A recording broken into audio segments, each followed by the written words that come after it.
Imagine a seguinte situação clínica. Uma pessoa de 30 e poucos anos, bipolar tipo 1, 3 internações no histórico, em uso de olanzapina há quase 2 anos. Estável, no sentido frio que a gente usa essa palavra na psiquiatria. Sem mania, sem depressão grave, dormindo bem.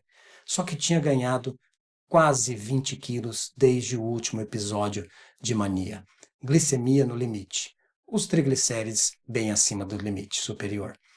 E aí essa pessoa diz numa consulta: doutor, eu prefiro ter outra crise do que continuar nesse corpo. Como lidar com isso? Vamos chamar essa pessoa fictícia, aliás, de M. Vamos voltar a ele no final desse episódio. Essa frase do M transcende o consultório. É a frase de quem entendeu antes da gente que tratamos a doença em uma frente e adoecemos o paciente em outra. A gente cala o delírio, acalma a oscilação do humor, devolve o sono. Em troca, o paciente engorda, desenvolve diabetes, tem mais risco de infarto, vive menos.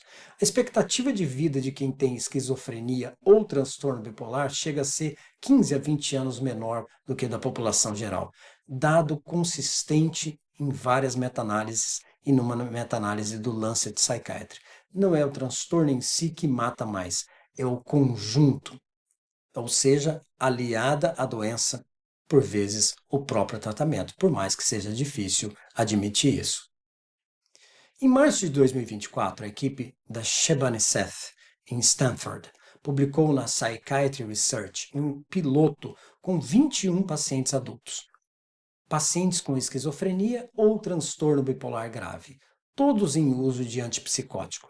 Pelo menos uma alteração metabólica para entrar nesse estudo.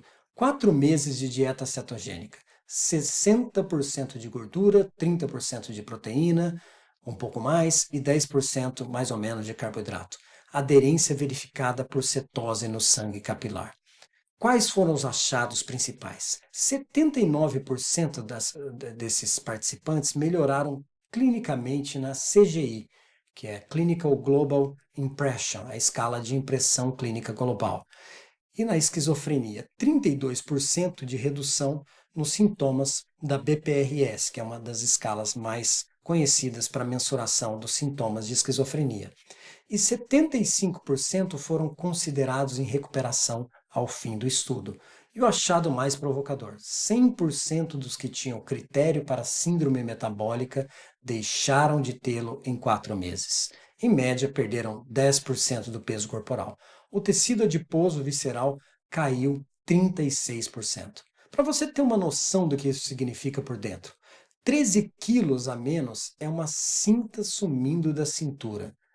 É um joelho que não dói no fim do dia. É a possibilidade real de subir uma escada sem precisar respirar fundo no meio da escada e parar para respirar. Essas pessoas saíram do estudo com um corpo diferente e saíram em 4 meses com outra mente também. A leitura fácil é dizer que dieta cetogênica trata a esquizofrenia. Não é isso que o estudo propõe, não é isso que mostra. O estudo mostra algo mais sutil e, para mim, também mais interessante. Quando a gente trata metabolismo, o que acontece com a mente também muda. As duas frentes não são separadas, são o mesmo tecido. A ideia não é nova. Em 1965, Pacheco e colegas publicaram no American Journal of Psychiatry um pequeno ensaio com dieta cetogênica em pacientes com esquizofrenia.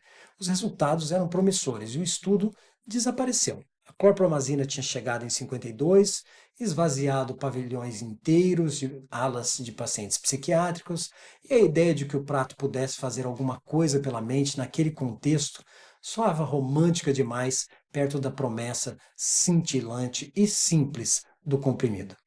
60 anos se passaram. É o tempo que se perdeu até voltar a fazer essa mesma pergunta corretamente. 21 pacientes, sem grupo controle, sem cegamento, 4 meses. Financiamento da Bazuski Group, fundação criada por pais cujo filho com transtorno bipolar entrou em remissão com dieta cetogênica. Quem financia uma hipótese que confirma a própria história precisa provar mais, não menos. Mas é claro que não dá para concluir com esse estudo que a melhora psiquiátrica veio da cetose em si, Pode ter vindo da perda de peso, do sono que melhora quando a glicemia se estabiliza, da atenção clínica intensa, a equipe inteira olhando para esses pacientes com mais atenção. Sem braço controle, nada disso se separa do efeito da dieta, ou seja, a tendência a efeito placebo aqui é muito grande com esse desenho. E ainda assim, esse último número não tem confundidor que explique. 100% dos pacientes com síndrome metabólica deixaram de tê-la. Isso aqui é difícil de responder com placebo, hein? A dieta funcionou no metabolismo e a mente, em paralelo, foi junto. Bom, vamos lá. E do ponto de vista prático? Eu não vou prescrever dieta cetogênica para nenhum paciente meu com base só no estudo piloto. Eu acho que não deveria virar uma prescrição. Obviamente, se a pessoa já tentou de tudo e quer testar, isso pode trazer algum alento de que há achados nessa direção. Mas eu vou conversar diferente com essas pessoas. Comecei a abrir consulta com uma pergunta que não fazia de rotina. Como você comeu nessa última semana? Não como advertência, não como uma pergunta pendurada no fim, como parte da anamnese. Com a mesma seriedade com que eu pergunto se tomou lítio, se dormiu bem, se está se exercitando. Em Stanford, já está em curso um ensaio randomizado com placebo dietético que vai testar isso em escala maior, já está registrado no Clinical Trials, mas vai levar tempo. Mas a pergunta, essa sim, já está colocada. E o senhor M do começo do nosso episódio de hoje? Digamos que continua em uso de olanzapina. Não dá para trocar com base no estudo piloto, mas se ele quiser testar, pode ser bem-vindo.